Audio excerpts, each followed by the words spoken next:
Taillé-Polian pour le groupe socialiste, vous avez la parole. Merci, Monsieur le Président.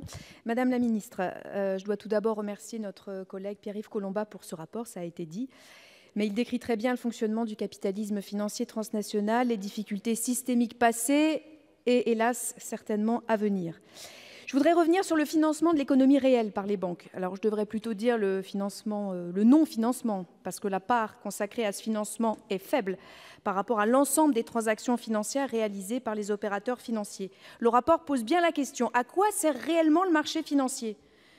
Après avoir été la cause de cette grande crise dont nous sortons à peine, on ne peut que regretter que l'écart entre l'implication du système financier dans l'économie réelle et son activité sur les marchés financiers, plus spéculatifs, s'accroisse, en poursuivant des pratiques risquées.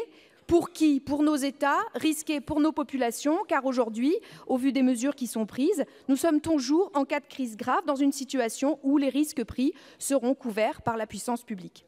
Alors, utilité de ces marchés financiers. Le rapport cite comme exemple la somme de 32 000 milliards de dollars d'échanges de titres à Wall Street sur un an, alors que le besoin annuel en capital pour financer les entreprises n'est que de 250 milliards de dollars par an, moins de 1%.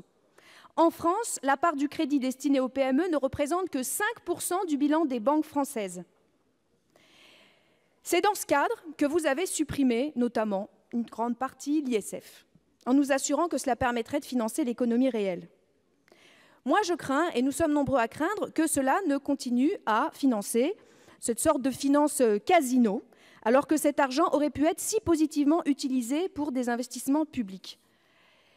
Comment pouvez-vous nous garantir que cet argent ne vienne pas alimenter les marchés spéculatifs? Ce que vous avez dit sur le pacte n'est guère convaincant et vienne vraiment à l'économie réelle, alors qu'il aurait pu être si utile pour l'investissement public.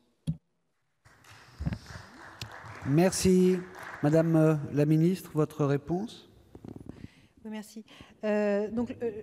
Le gouvernement, en effet, met en œuvre une politique d'incitation et d'orientation de l'épargne vers les entreprises, et en particulier les petites et moyennes entreprises. Toutes les mesures ne sont pas prises. Il y a eu une première série dans le cadre du budget 2018. Il y a un nouveau paquet de mesures qui est proposé dans le cadre du pacte. C'est un petit peu difficile aujourd'hui de dire quel sera le point final de tout ça, mais je pense que en agissant sur l'ensemble des leviers qui nous semblent actionnables, nous faisons déjà pas mal. Je ne sais pas vous garantir quelle est la quantité, comment va évoluer la part, par exemple, des PME au bilan des banques. Et donc, c'est bien pour ça que nous avons accepté qu'il y ait, au bout de 2 ans, me semble-t-il, ou dans le courant du quinquennat, une évaluation de l'impact